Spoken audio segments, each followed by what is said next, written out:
hati yang sunyi terus mencari petunjuk. Hukum yang samar, sulit untuk dibaca. Kita gali Al-Quran dan hadis dengan harapan yang tipis, mencari jawaban dalam bayang-bayang keraguan. Dengan langkah yang berat, kita melangkah, menggali hukum dengan air mata yang jatuh untuk menemukan jawaban yang masih jauh.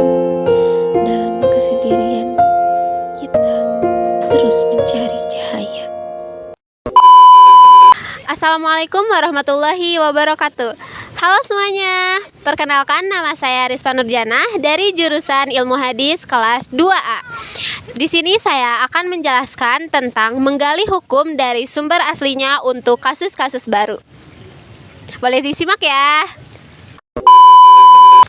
Oke, baik teman-teman, seperti yang tadi saya sebutkan, di sini saya akan menjelaskan tentang judul yang mana tadi telah saya sampaikan, yaitu menggali hukum dari sumber aslinya untuk kasus-kasus yang baru. Nah, apa sih pengertian dari itu semua? Nah, pengertiannya adalah menggali hukum dari sumber aslinya, yaitu proses yang digunakan untuk menentukan hukum tentang kasus-kasus baru yang belum ada jawabannya dari kitab-kitab fikih. Nah, sumber aslinya adalah Al-Quran dan hadis yang merupakan sumber utama dari hukum Islam. Menggali hukum dari sumber aslinya untuk kasus-kasus baru adalah proses ini bisa disebut dengan ijtihad. Oke, baik. Teman-teman, mungkin di sini kalian juga penasaran gitu. Apa sih ijtihad itu?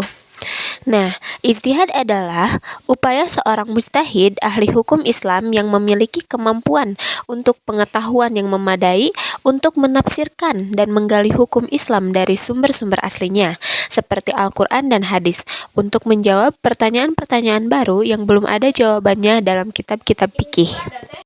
Nah, ijtihad juga memerlukan kemampuan dan pengetahuan yang memadai dalam ilmu-ilmu Islam, seperti tafsir hadis dan usul fikih. Seorang mujtahid harus memiliki kemampuan untuk menganalisis dan menafsirkan teks-teks Islam serta memahami konteks dalam latar belakang hukum Islam. Ijtihad juga dapat dilakukan dalam berbagai bidang seperti hukum keluarga, hukum pidana, hukum ekonomi, dan lain-lain. Nah, ijtihad juga dapat dilakukan dalam menanggapi perubahan sosial, ekonomi, dan politik yang terjadi di dalam masyarakat. Nah, apa sih tujuan ijtihad itu? Nah, tujuan ijtihad juga adalah untuk memberikan jawaban yang tepat dan sesuai dengan hukum Islam atas pertanyaan-pertanyaan baru yang belum ada jawabannya. Baik, berikut adalah contoh dari menggali hukum dari sumber aslinya untuk kasus-kasus baru, yaitu seperti kasus penggunaan inseminasi dalam keluarga yang tidak bisa memiliki anak secara alami. Di dalam Al-Quran dan hadis itu tidak menyebutkan secara langsung tentang adanya penggunaan inseminasi buatan, tetapi ada beberapa dalil Al-Quran yang menjadi acuan untuk kasus tersebut. Nah, selanjutnya yaitu dalil-dalil yang menjadi acuan. Salah satu dalil yang menjadi acuan dijelaskan dalam Quran surat Al-Hajj ayat 5.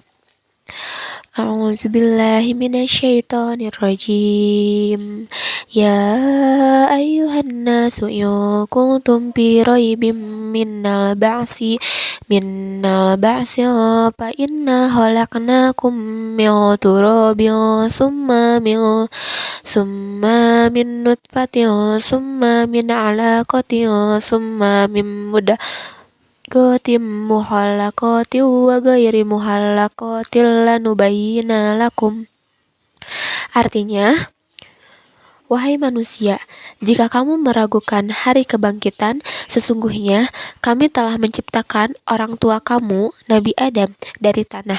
Kemudian kamu sebagai keturunannya kami ciptakan dari setetes mani, lalu segumpal darah, lalu segumpal daging, baik kejadiannya sempurna maupun tidak sempurna, agar kami jelaskan kepadamu tanda kekuasaan kami dalam penciptaan. Dan salah satunya lagi dijelaskan dalam Quran As-Surah ayat 49. Lillahi mulkus samawati wal ardi yakhluqu ma yasha. Yahabu liman yasha'u insa wa yahabu liman yasha'u zakara. Milik Allah lah kerajaan langit dan bumi. Dia menciptakan apa yang Dia kehendaki, memberikan anak perempuan kepada siapa yang Dia kehendaki, dan memberikan anak laki-laki kepada siapa yang Dia kehendaki. Dengan menganalisis dan menafsirkan ayat dan hadis di atas, seorang ulama dapat menggali hukum tentang inseminasi buatan.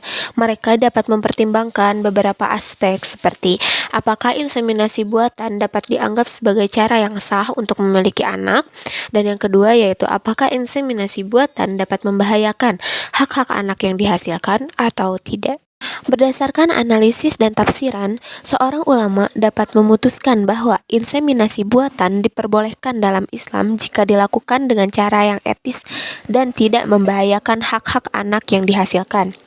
Mereka juga dapat menetapkan beberapa syarat seperti yang pertama, pasangan suami istri harus menikah secara sah menurut hukum Islam, dan sperma dan ovum yang digunakan.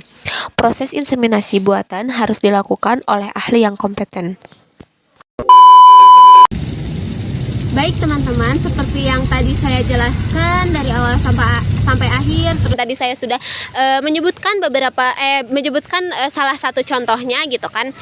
Jadi menggali hukum dari sumber aslinya untuk kasus-kasus baru itu sangat penting di kehidupan kita yang sekarang udah berganti zaman ke zaman yang modern gitu. Banyak sekali kasus-kasus yang memang tidak ada di dalam buku fikih manapun, dan itu dengan adanya menggali hukum dari sumber aslinya untuk kasus-kasus baru, kita bisa menentukan apakah itu diperbolehkan ataupun tidak. Nah, jadi untuk kita pelajari tentang judul yang tadi saya sampaikan itu sangatlah penting untuk kita yang emang berada di zaman modern ini.